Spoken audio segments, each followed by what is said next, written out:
కంటే కొత్త అభ్యర్థి అయినప్పటికీ ఎక్కడా కూడా ప్రత్యర్థి ముఖ్యంగా అధికార పార్టీ అయినప్పటికీ అధికార యంత్రాంగం మొత్తం ఉన్నప్పటికీ వారు కూడా మొక్కవోని ధైర్యంతో కొట్లాడినారు. సునీత గోపీనాథ్ గారికి మనస్ఫూర్తిగా నా అభినందనలు. అట్లాగే బీఆర్ఎస్ పార్టీకి మరి ఓటేసిన జూబ్లీహిల్స్ ప్రజలకి మరి చివరి ఓటింగ్ శాతం ఇంకెంత తెలియదు, బట్ చాలా గణనీయంగా గౌరవప్రదంగా మా పార్టీకి కూడా ఓట్లు వచ్చినాయి.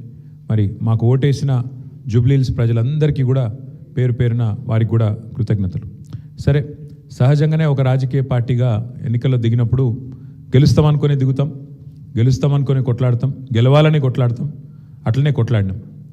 గత 2 ఏళ్లుగా బీఆర్ఎస్ పార్టీ ప్రధాన ప్రతిపక్ష పార్టీగా తన పాత్రను అద్భుతంగా పోషించింది.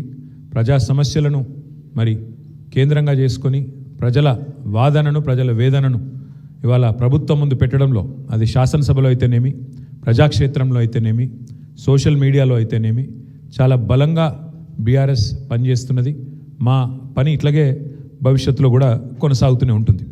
ఎందుకంటే ఈ ఉప ఎన్నికల్లో కూడా మేము నిజాయితీగా కొట్లాడినాం. ప్రజా సమస్యలనే కేంద్ర బిందువుగా చేసుకొని, ప్రజలనే ఎజెండాగా చేసుకొని ఎన్నికల్లో డెఫినెట్గా చిత్తశుద్ధితో నిజాయితీగా మేము కొట్లాడినాం. మీకు తెలుసు ఎట్లా ఎన్నికలు జరిగినాయి కూడా అందరు చూసినారు, నేను చెప్పక్కర్లేదు ప్రత్యేకంగా. మరి మొత్తం ఎన్నిక ప్రచారం ముగిసేదాకా ఎట్లా జరిగింది, ప్రతి సర్వేలో కూడా బీఆర్ఎస్ గెలుస్తుందని ఎట్లా చెప్పింది, ఆ తర్వాత ఆఖరి 3 రోజులు ఏం జరిగింది, ఇదంతా ప్రజలు చూసినారు. నేను అందులోకి పోను, అవి చెప్పను.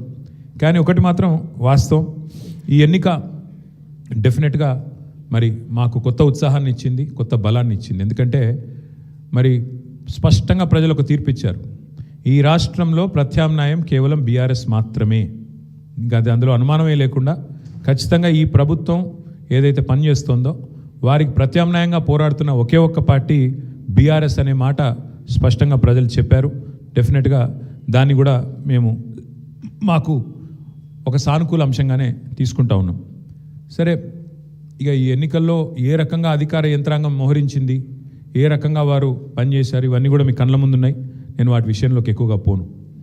2014 నుంచి 2023 మధ్యన కూడా చాలా ఉప ఎన్నికలు మన రాష్ట్రంలో జరిగినాయి. దాదాపు 7 ఉప ఎన్నికలు జరిగినాయి. ఈ 7 ఉప ఎన్నికలు పాలేరు కానీ, నారాయణ ఖేడ్ కానీ, హుజూర్ నగర్ కానీ, దుబ్బాక కానీ, నాగార్జున సాగర్ కానీ, హుజూరాబాద్ కానీ, మునుగోడు కానీ, ఈ అన్ని ఉప ఎన్నికల్లో మీరు ఆ రోజు కనుక గమనించినట్టయితే అప్పటి ప్రతిపక్ష పార్టీ కాంగ్రెస్ పార్టీ, ప్రధాన ప్రతిపక్ష పార్టీ, ఒక్క ఉప ఎన్నికల్లో కూడా గెలవలేదు. 7 ఉప ఎన్నికల్లో మేము దాదాపు అన్ని గెలిచాం, దాదాపు 5 గెలిచాం, ఒక 2 ఓడిపోయాం అంతే తప్ప.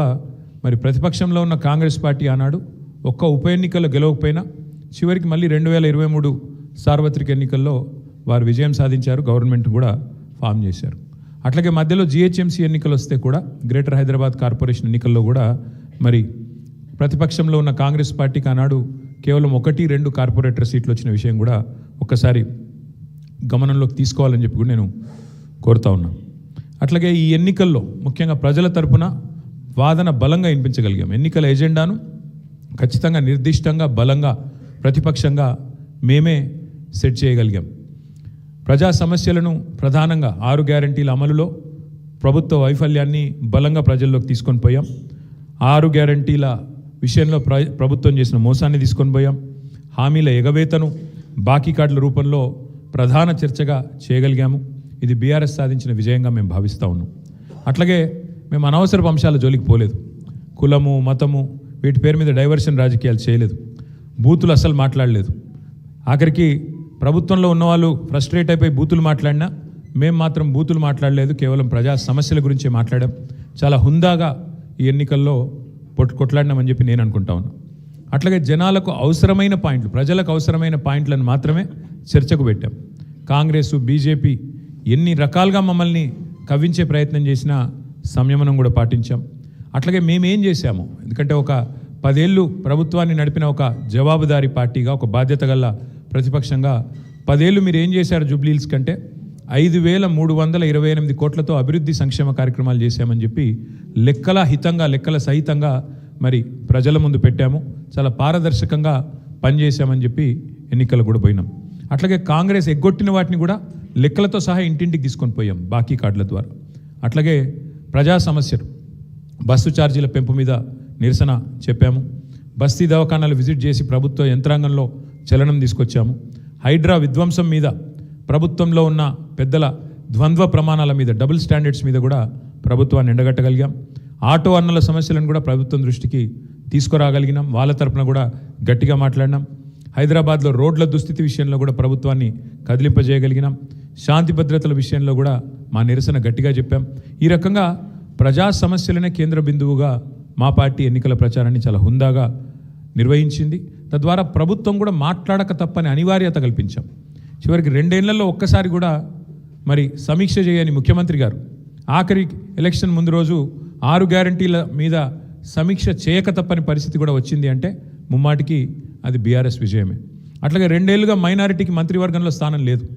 బీఆర్ఎస్ ఏదైతే మరి మంత్రివర్గంలో ఇట్లా మైనారిటీలకు స్థానం లేదు, ఒక ఎంపీ లేరు, ఎమ్మెల్యే లేరు, ఎమ్మెల్సీ లేరు అని గట్టిగా మాట్లాడితే చివరికి అనివార్యంగా అజారుద్దీన్ గారికి మంత్రి పదవి ఇయ్యక తప్పని అనివార్యత కల్పించింది కూడా ఖచ్చితంగా మా యొక్క ఎన్నికల ప్రచార సరళి. తప్పకుండా ప్రధాన ప్రతిపక్షంగా మరి మా బాధ్యత మేము నిర్వర్తించినాం. సరే, సహజంగానే ఒకటి మాత్రం ఉంది, గెలుపు ఓటములు పెద్దలు కేసీఆర్ గారు ఎప్పుడు చెప్తుంటారు, గెలవాల్సింది పార్టీలు కాదు, గెలవాల్సింది ప్రజలు అని. మేము కూడా మనస్ఫూర్తి కోరుకునేది ప్రజాస్వామ్యంలో చర్చ జరగాల్సిందే, మీడియాలో జరగాల్సిందే, బయట జరగాల్సిందే, తప్పకుండా ప్రజల్లో కూడా జరగాల్సిందే. ఈ ఎన్నిక ఎట్లా జరిగింది అనే విషయంలో కూడా చర్చ జరగాలి. ఎందుకంటే ఈరోజు కాదు, మేము 4 రోజుల ముందే చెప్పాం ఎన్ని రకాల అక్రమాలకు కాంగ్రెస్ తెరలేపిందో చెప్పాం.